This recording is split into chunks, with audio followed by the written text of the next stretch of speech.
Salut à tous, on se retrouve aujourd'hui sur la chaîne Mamad pour une nouvelle vidéo. Donc la vidéo ce sera une vidéo surprise parce que personne s'y attendait. Donc la vidéo c'est le 11 des flops du football de la saison. Donc au goal on va commencer avec Edouard Mendy. Donc le gardien de Chelsea qui est sur le banc alors qu'il était titulaire indiscutable.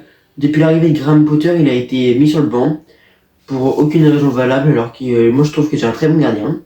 Après on va passer à la défense, une défense à 4. Donc latéral droit Achraf Hakimi. Donc Hakimi, il a pas réalisé une saison à son plein niveau. Il a beaucoup pris de cartes rouges, même sur les matchs, il n'a pas été exceptionnel, moins bon que la saison dernière. Après, les deux latéraux, Marquinhos et Kalidou Koulibaly. Donc Marquinhos, capitaine du PSG. Mais je trouve que depuis le match du Real Madrid, il s'est affaibli, il a moins de confiance en soi, etc. Il est moins sûr sur ses interventions défensives. Et je pense que non, il n'est pas au niveau cette saison. Après, même s'il va revenir plus fort, on ne sait jamais. Et Kalidou Koulibaly, on l'attendait pas à ce niveau de la Chelsea, on l'attendait en top défenseur de la saison. Et il n'a pas rempli les intentions. Après, grosse surprise, Ferland Mendy. Donc Ferland Mendy, au départ de Marseille, on l'attendait comme le titulaire au latéral gauche du Real. Mais sa place a été prise par un certain Eduardo Camavinga. Camao. Ah, c'est... Donc Eduardo Camavinga.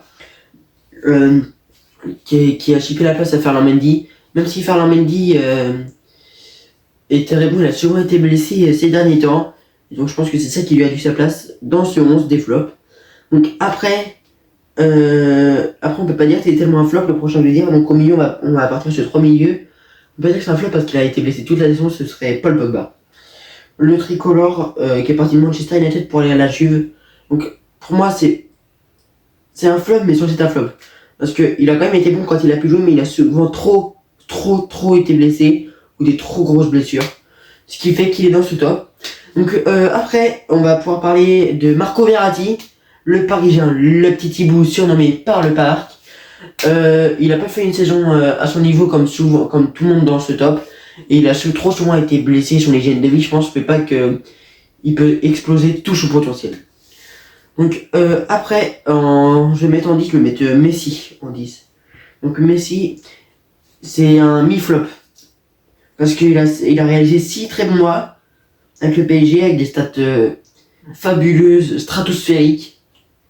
Après, il a remporté la Coupe du Monde, mais après, on l'a plus vu. Enfin, on l'a vu, mais il était dans l'ombre. Du coup, on peut pas... Enfin, c'est un de mes pires choix de la vidéo, mais... Pour moi, c'est un des flops quand même parce qu'on l'attendait quand même à un meilleur niveau. Surtout avec ces 6 mois, ces 6 derniers mois, il a été nul à chier. Nul, 0 pointé, nul, 0, nul. Donc après, je vais passer à l'attaque. Du coup, je vais mettre Sadio Mané. Donc Sadio Mané, c'était un des plus gros transferts de cet été, mais il a tout foiré au Bayern. Notamment Thomas Tuchel qui veut plus de lui au Bayern. Mais pour moi, Sadio Mané, il aurait dû rester à Liverpool parce que là, il est trop blessé. Puis il est sur le banc, mais c'est un très bon joueur. Le meilleur joueur africain.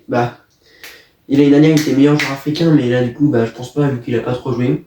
Après, du coup, Raheem Sterling. Raheem Sterling, l'ancien attaquant de City, qui est parti à Chelsea, mais qui flop. Déjà, le monde le sait, mais qui flop vraiment cette saison. Avec Chelsea, on n'en devrait pas parler. Et voilà. Et l'attaquant Richarlison. Donc Richarlison à Tottenham, on pensait tous qu'il allait exploser. Après sa Coupe du Monde, il a marqué un but d'anthologie. Mais sinon, non. Je trouve vraiment que Richarlison, c'est un giga flop. Et j'espère pour lui qu'il reviendra meilleur la saison prochaine. Et puis ça peut être un bon joueur, je pense, au match de son potentiel. Donc prochaine vidéo, ce sera le Flash Mercato épisode 5. Et après, j'essaierai de vous sortir la vidéo top de la saison. Avec je pense à 11 du coup plus compétitif et meilleur. Donc salut à tous, abonnez-vous. Le montage sera sûrement moins bien fait que les autres parce que ce sera moi qui... Après les autres vidéos c'est moi qui les ai montage sauf Flash Mercato 3 et 4 c'est un de mes potes qui les a fait. Et je trouve que son montage est incroyable. Donc allez les petits potes, salut.